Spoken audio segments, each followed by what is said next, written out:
رانچی جو جھارکھنڈ کی راجدھانی ہے، وہاں کی دینی جمعیت اہل حدیث کے ناظم اعلیٰ ہے، اور بہت کبھی یہ موقع ملتا ہے کہ اہل حدیثوں کو کسی شہر کا اور کسی جگہ کا قاضی بنایا جاتا ہے۔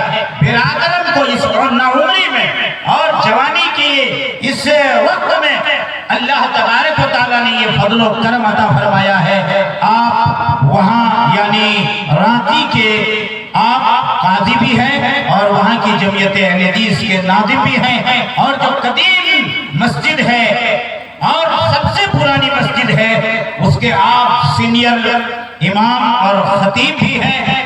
بسط خلوص آپ تشریف لائیں اور آپ کا خطاب آپ سامعین سنیں، بڑا ولولہ انگیز خطاب ہوگا انشاءاللہ۔ اس لیے جو لوگ کھڑے نظر آ رہے ہیں ان سے درخواست ہے، گزارش ہے کہ بیٹھ جائیں اور آپ کا زوردار خطاب سنیں۔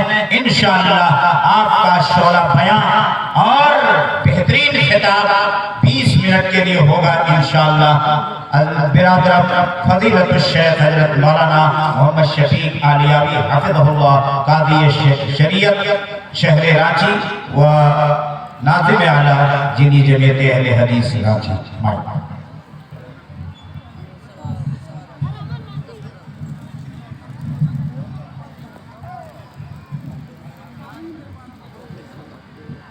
السلام علیکم ورحمۃ اللہ وبرکاتہ۔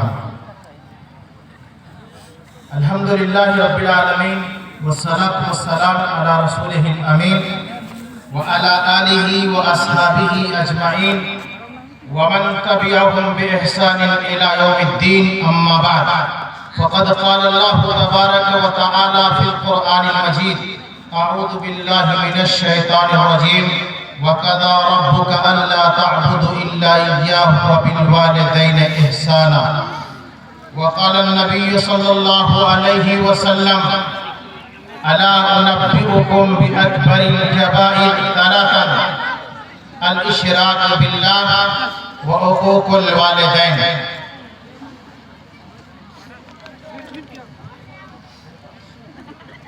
معزز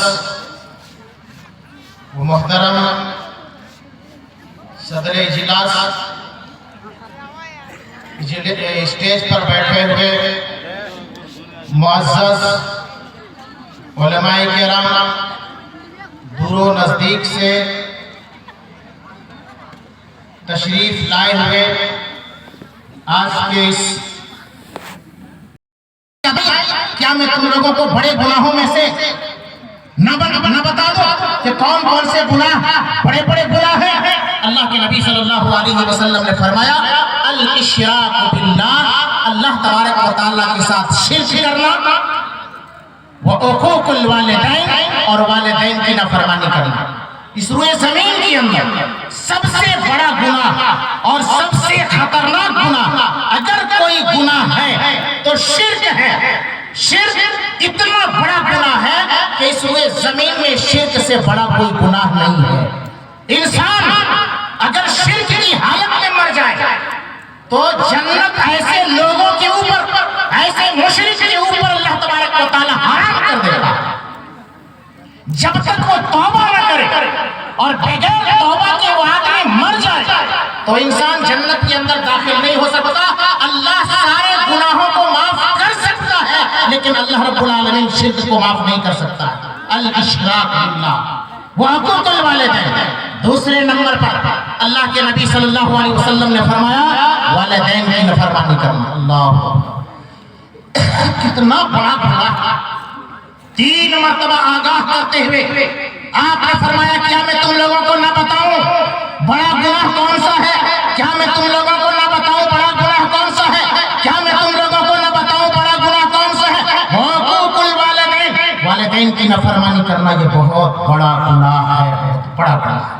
آج جب ہم سماج کے اندر، جب ہم معاشرے کے اندر گھومتے ہیں، جائزہ لیتے ہیں، تو والدین کے ساتھ نافرمانی کرنا، والدین کے ساتھ بدتمیزی کرنا، والدین کے ساتھ بدسلوکی کرنا، ماں باپ کی نافرمانی کرنا، اسے کوئی گناہ تصور نہیں کیا جاتا ہے۔ اسے کوئی گناہ تصور کیا ہی نہیں جاتا ہے۔ ماں باپ کی نافرمانی کوئی گناہ نہیں سمجھتے ہیں۔